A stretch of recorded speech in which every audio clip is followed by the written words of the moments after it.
સમગ્ર વિશ્વમાં સમાજ સેવામાં અગ્રેસર એવી રોટરી ક્લબ દ્વારા વિવિધ સામાજિક પ્રવૃત્તિઓ થતી હોય છે. સમગ્ર વિશ્વમાંથી લગભગ પોલિયો નાબૂદી, નિરક્ષરતા દૂર કરવા જેવા કાર્યક્રમો અગ્રેસર છે. આ જ પ્રમાણે રોટરી ક્લબ ઓફ પાટણ દ્વારા ગુજરાત યુવક મંડળ સંચાલિત શેઠ એમ.એન. હાઈસ્કૂલ પાટણમાં સર્વાઇવલ કેન્સર અવેરનેસનો એક અત્યંત અનોખો પ્રોજેક્ટ હાથ ધરવામાં આવ્યો હતો.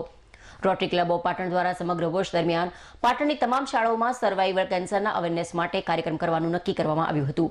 આજે આ કાર્યક્રમની સૌપ્રથમ શરૂઆત શેઠ એમ.એન. હાઈસ્કૂલથી કરવામાં આવી હતી.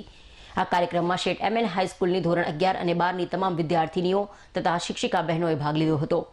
સૌપ્રથમ શાળાના આચાર્ય ધનરાજભાઈ ઠક્કર દ્વારા રોટરી ક્લબ ઓફ પાટણના પ્રમુખ ભગવાનભાઈ પટેલ તેમજ સુપરવાઇઝર શ્રીમતી વર્ષાબેન પટેલ દ્વારા મંત્રી નીરવભાઈ પટેલનું ખીસથી સ્વાગત કરવામાં આવ્યું હતું. વક્તા તેમજ આચાર્ય શ્રીની વિદ્યાર્થીની ડોક્ટર નૈસર્ગી પટેલનું પણ આચાર્ય દ્વારા ખીસથી સ્વાગત કરવામાં આવ્યું હતું. કાર્યક્રમના ઉદ્ઘાટન પ્રસંગે શાળાના આચાર્ય ધનરાજભાઈ ઠક્કરે રોટરી ક્લબના તમામ સભ્યોનું સ્વાગત કરી શાળાની વિદ્યાર્થીનીઓ માટે જરૂરી કાર્યક્રમ કરવા બદલ તમામનો આભાર માન્યો હતો. આચાર્યએ વધુમાં જણાવ્યું કે રોટરી ક્લબ ઓફ પાટણ દ્વારા સમગ્ર વિશ્વમાંથી પોલિયો નાબૂદીનું ઉત્તમ કામ થયું છે. રોટરી ક્લબ ઓફ પાટણનું સર્વાઇવલ કેન્સર અવેરનેસ એ પાટણ માટે ખૂબ જ આવકારદાયક પગલું છે.